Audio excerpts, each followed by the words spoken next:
Hey, good morning. I know I'm a minute or two late, but I was having a little trouble taking the little mini snapshot for the beginning of the recording because I have a new mug and the words are written on the front. Like usually I complain that if I hold it this way, you can't read it because the words are over here. Well, the words are right smack in the middle. Consequently, I had to figure out how to hold it so you could read what it says. Yeah, have an asshole free day. Wouldn't that be a treat, huh? This is actually a brand new company. Here I go, giving you Christmas and Hanukkah present ideas again. But seriously, it's my niece's new company. .com, assholefreeday.com. She's got all kinds of stuff on there and it's really cute stuff. I like the fact that it's colored on the inside. I don't know. I like a mug that's like, unique. There's more styles too. I'm going to use another one tomorrow. I got them yesterday. I was so excited. I did word art this morning that's about integrity. So could we just take a moment this morning? Good morning, Opa. Could we take just a moment this morning to talk about integrity? What it said in the word art this morning is your word doesn't matter unless you want you to matter. Here's what I like to think of. I like to think about it this way. You don't have to keep your word. There's no like punishment. You're not like a bad person. It's just that if you don't keep your word, you really can't expect to get the results you were intending. They're kind of dependent on you having some integrity. You need to do what you say you're going to do and do it by when you say you're going to do it. That's how people learn to trust you and depend on you and count on you. That's how you become a real friend. Have integrity. You can have a lot of other things wrong with you, but when you lose your integrity, it kind of says it all. I'm sure we'll talk some more about integrity. I mean, just think about it in terms of the people you deal with in everyday life. You know who you trust and who you don't trust. You know who you can depend on and who you can't depend on. And why do you think it's usually the busiest people that we ask the most of? Maybe it's because they keep their word and they get things done. Just saying. Okay, so what's today? Today is so many things, and I have this whole thing I want to talk to you about. But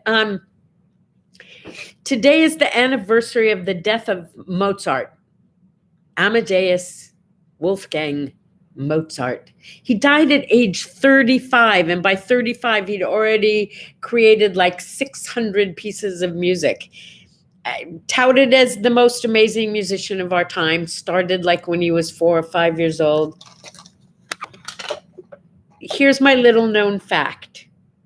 I know he died really young, but his wife and his friends, they called him Wolfie.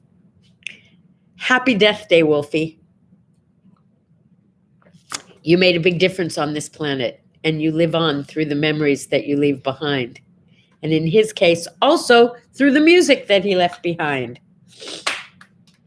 Happy birthday to Walt Disney. Oh, come on. I mean, we wouldn't have Disneyland, Mickey Mouse, Minnie Mouse, princesses. So much to thank Walt Disney for, really. I know there are those who say he wasn't all that, but my book, that guy did some amazing stuff. And I think he was all that and a couple of mice. Also, happy birthday to little Richard. Good golly, Miss Molly. Womp bump a doo bump a doo bump bump. Driving down the streets of New York once with my husband and my 2 kids in the back seat. There was little Richard walking down the street, and my husband rolled down the windows and yelled, "Richard!" And he gave us a high five back, and we were singing along with it. It was hilarious. So that was my little Richard encounter in New York City, just walking down the street. It was crazy. It's National Bathtub Party Day. Okay, so there is a pandemic, so this is going to have to be a very small party. If you have kids, stick them all in the tub together and make it a party. If it's you, make it a spa day. Have a party in the tub. Put in some oil or a bath bomb.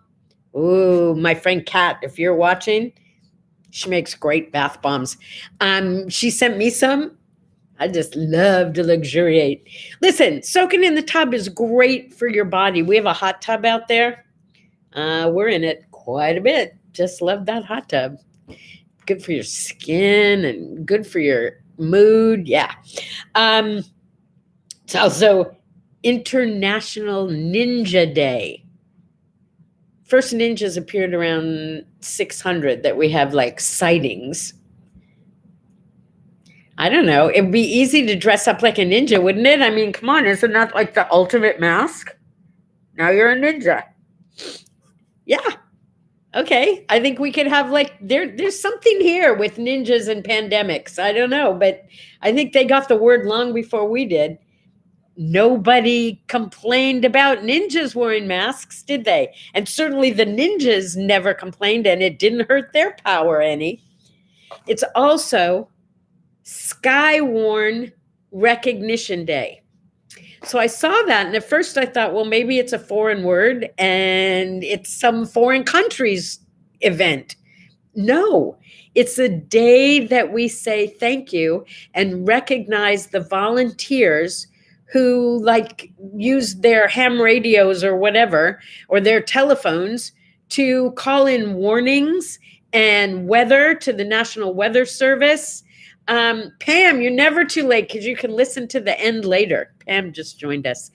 But yes, it's Skywarn, and it's a thank you to all those volunteers who help keep the rest of us safe. So happy Skywarn Day. Okay, now can we get to what I've been waiting to get to? See, I was going to share something with you that I created for Hanukkah because I'm thinking there might be some of you who would love me to create something like this for Christmas for you, but you can do your own. So every year for Hanukkah, my family has done like a major family party. We don't have a huge family, but there's a couple dozen of us. And every year we would get together and sing songs and play games and eat the traditional foods. And one of the games, and gifts, lots and lots of gifts, like an amazing, embarrassing amount of gifts. But one of the games that we have always traditionally played was bingo.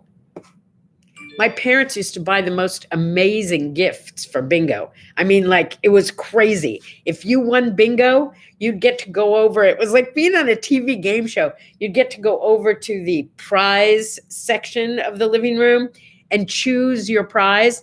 It might be a Monopoly game, or it could be a vacuum cleaner. I mean, seriously, you never knew what the prizes were going to be, and they were always hilarious and amazing.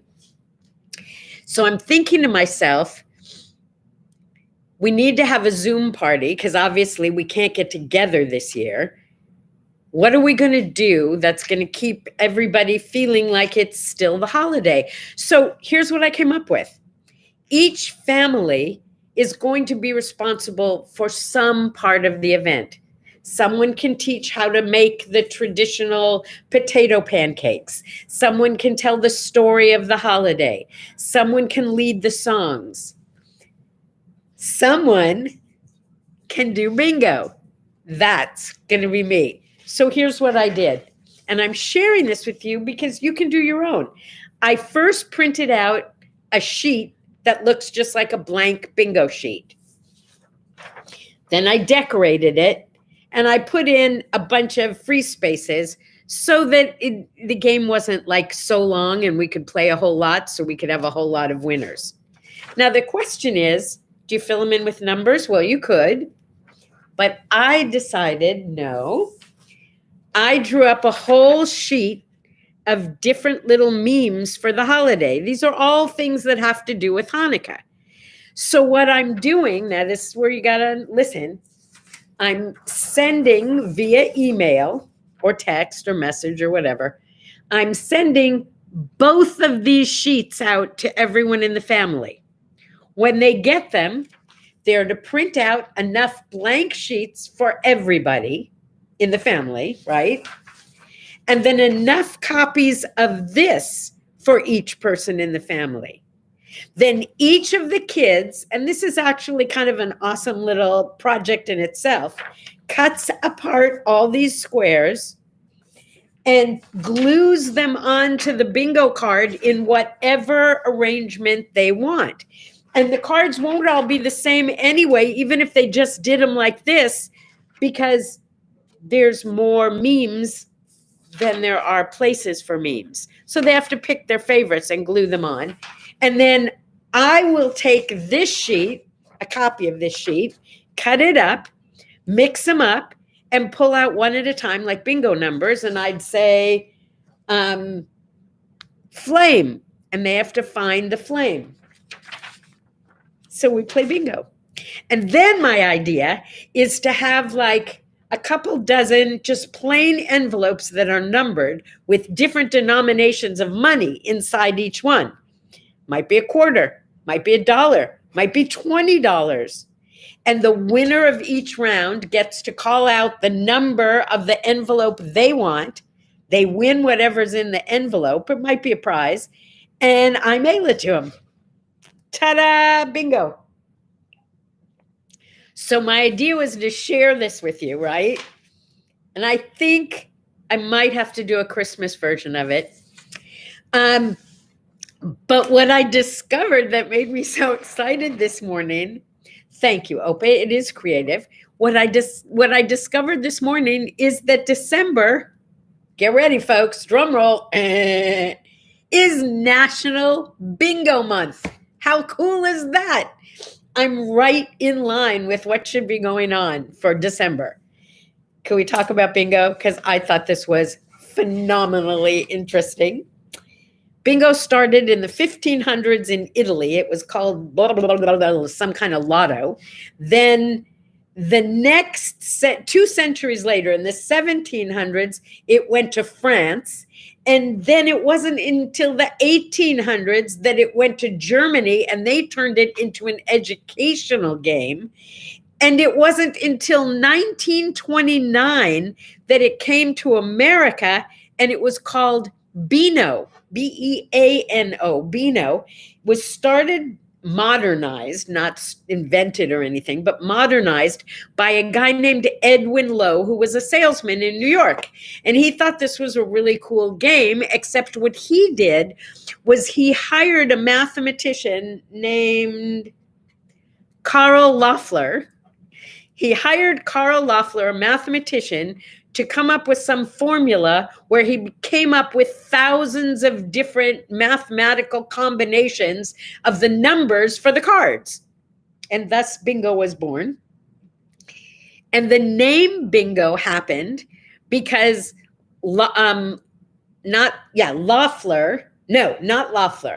Edwin Lowe, the guy who modernized it, was leading a bingo game. And when a Beano game, and when somebody won, they yelled out, bingo! And they changed the name it to bingo. And not long after, true story, the Catholic Diocese of New York got in touch with this guy and said, hey, we're thinking about using your game for a fundraiser. What do you think? Boy, did that catch on, huh? Great fundraiser. Okay. And my last interesting little tidbit of fact for today is the same guy, the same salesman from New York who modernized bingo and made it available for all of us. He also invented Yahtzee.